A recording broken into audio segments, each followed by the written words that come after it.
வணக்கம் நண்பர்களே. பெற்றோருக்கு அடுத்தபடியாக கல்வி கலைகளை கற்றுக் கொடுக்கும் குரு மீது எத்தகைய மரியாதையுடன் பக்தி கொண்டிருக்க வேண்டும் என்பதை ஒரு சிறிய கதையின் மூலம் தெரிந்து கொள்ளலாம். மாணவர்கள் கல்வி கற்கையில் ஆசிரியர்கள் மீது எவ்வாறு மதிப்பு கொண்டிருக்க வேண்டும் என்பதை குருகுல கல்வி மிக நன்றாக எடுத்துக்காட்டுவதாக இருக்கிறது. குரு பக்திக்கு சிறந்த உதாரணமாக ஆதிசங்கரரையும் அவரது 4 சிஷ்யர்களான பத்மபாதர், அஸ்மத மாலகர், தோடகர் மற்றும் சுரேஸ்வரர் ஆகியோரை கூறலாம். ஆதிசங்கரின் மாணவர்களில் ஒருவரான சனந்தனர் படிப்பில் சுமாராக இருந்தாலும் குரு பக்தியில் முதன்மையாக இருந்தார். சனந்தரின் மந்த புத்தியை கண்டு மற்ற சீடர்கள் கேலி கிண்டல் செய்வார்கள். ஆனால் அவற்றையெல்லாம் சனந்தனர் கண்டு கொள்ளாமல் குரு சேவையே மகத்தான சேவை என்று செய்து வந்தார். இந்த நிலையில் சங்கரர் ஒரு சமயம் காசியில் தங்கியிருந்த போது சனந்தரின் குரு பக்தியை உலகிற்கு காட்ட விரும்பினார். ஒரு நாள் சங்கரர் ஆற்றின் ஒரு கரையில் உபதேசம் செய்து கொண்டிருந்தார். அப்போது எதிர்கரையில் சனந்தனர் குருவின் துணிகளை துவைத்து காய வைத்து கொண்டிருந்தார்.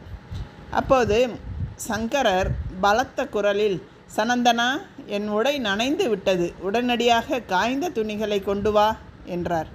குருவின் குரலை கேட்ட சனந்தனர் உடனடியாக அக்கறைக்கு செல்ல வேண்டி இடையில் நதி ஓடுவதை மறந்து நதியில் நடக்க ஆரம்பித்து விட்டார். இதை சங்கரரும் மற்ற சீடர்களும் கண்டனர்.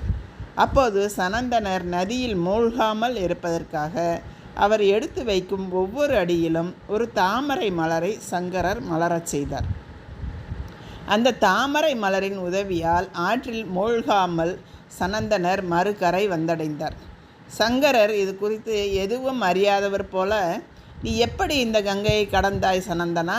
என்று கேட்டார். தங்களை நினைத்தாலே சம்சார கடலையே கடந்துவிட முடியும் நிலையில் இந்த கங்கையை கடப்பது ஒரு பெரிய விஷயமல்ல குருவே என்று கூறினார். அதையடுத்து சங்கரரும் அவருக்கு நதியில் மலர்ந்த தாமரை மலர்களை காண்பித்தார். தாமரை மலரில் நடந்து வந்ததால் சங்கரர் அவருக்கு பத்மபாதர் என்று பெயர் சூட்டினார்.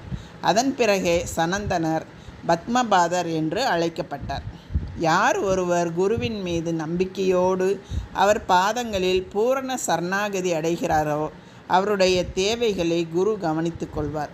குரு பக்தி என்பது சங்கரர் மீது சனந்தனர் கொண்டிருந்த பக்தி போல இருக்க வேண்டும்.